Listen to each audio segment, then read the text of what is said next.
Hello beautiful people, happy today. It is Sunday, first weekend of March, and it is snowing out here in Vancouver, and it's so pretty, but it's March and it's all about spring. So I decided to do something a little bit more fun. I am working with the color orange and bringing a little bit of browns and greens and whites. And I thought, just because orange is always being presented in fall and it's like a fall color, I thought I kind of bring it a different perspective and showcasing something a little different as a table setting for when you have guests, or just like a tiny little bit of a setting for your tables just to have on your dining table.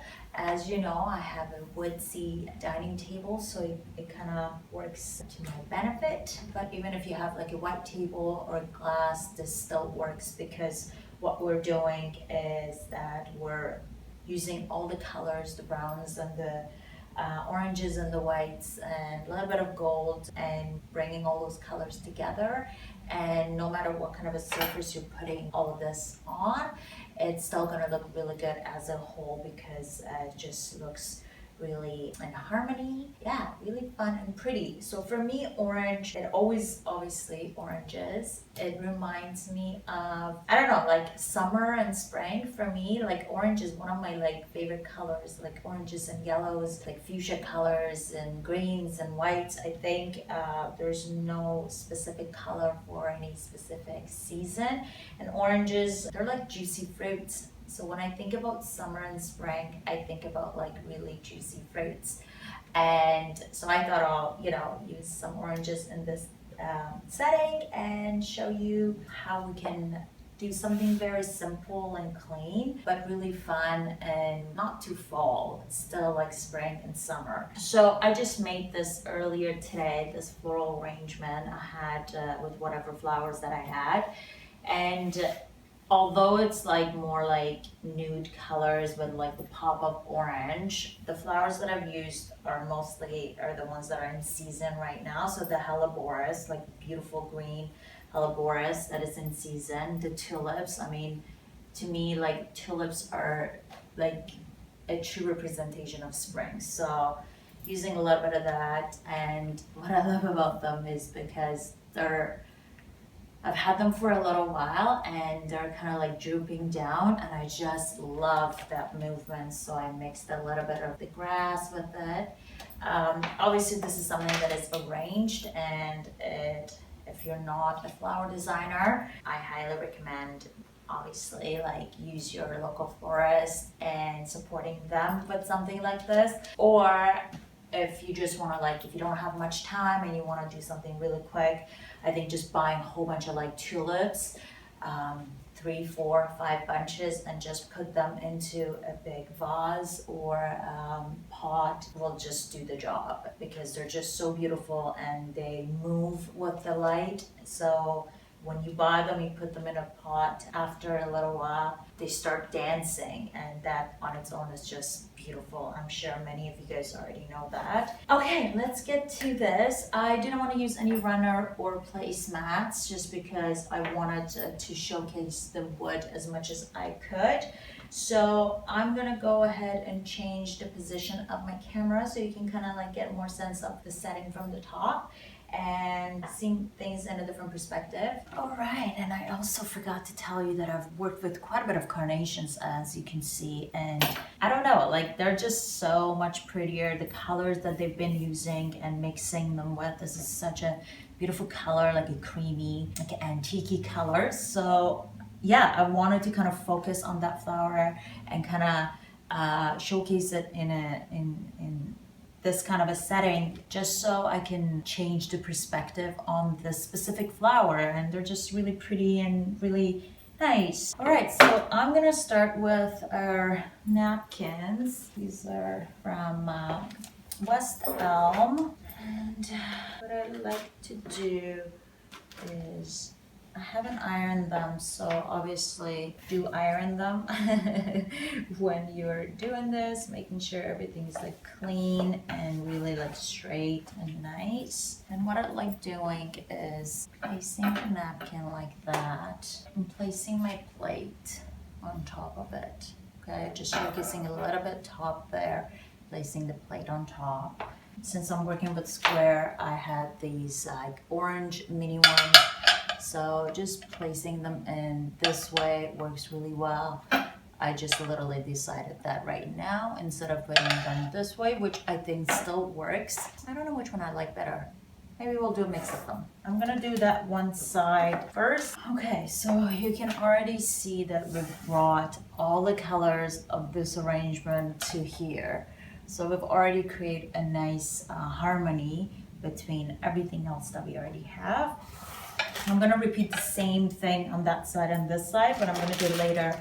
I'm gonna show you how I am gonna be finishing off the table center. Okay, so having all of the plates ready on the table, obviously that's how I usually work. I always have like a little bit of like floral arrangement in the center, and then I'll go back and forth between the center and the I guess the place settings, just so I can kind of get a sense of what I'm doing. If I know exactly what I'm doing, I usually start with the center and then come outwards. Okay, these amber color glasses, you probably remember them from previous videos.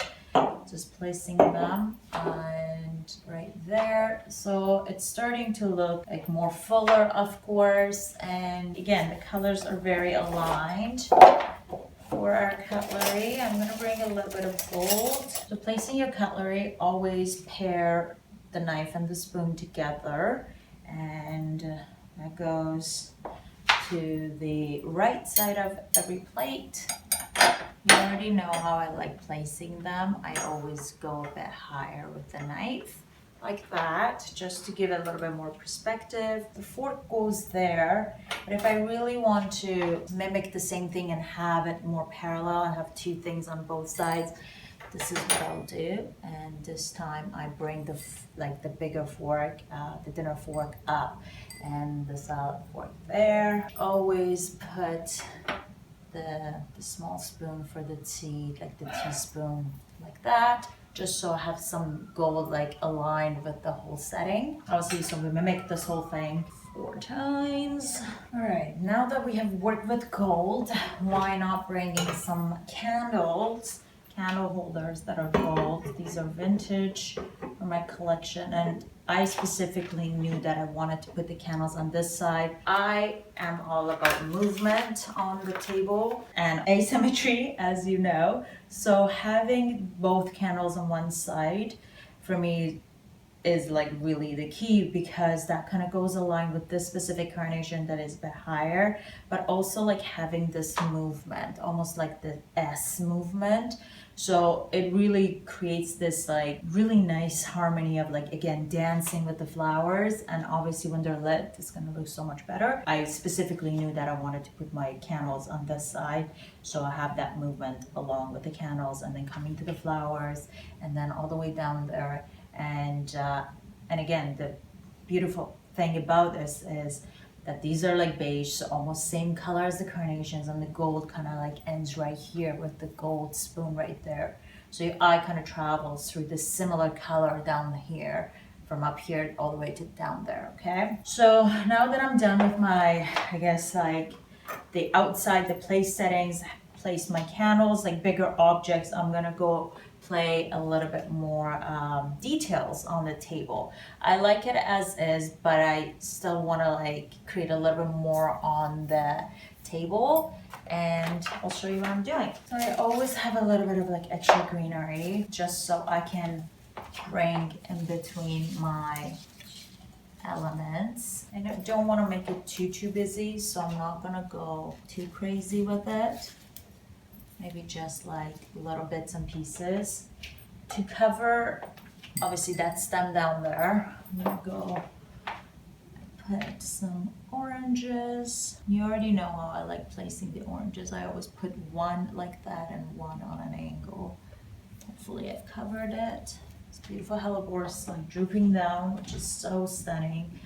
And I'm gonna do the same thing maybe here. And I love these leaves because it almost looks like the orange tree, and it's kind of like the oranges are hanging from the greenery rather than they're loose on their own. Okay, good. And then I got some figs. I'm not sure if I want to use them, just to give again a different perspective to these oranges. Cutting this orange from the center like that.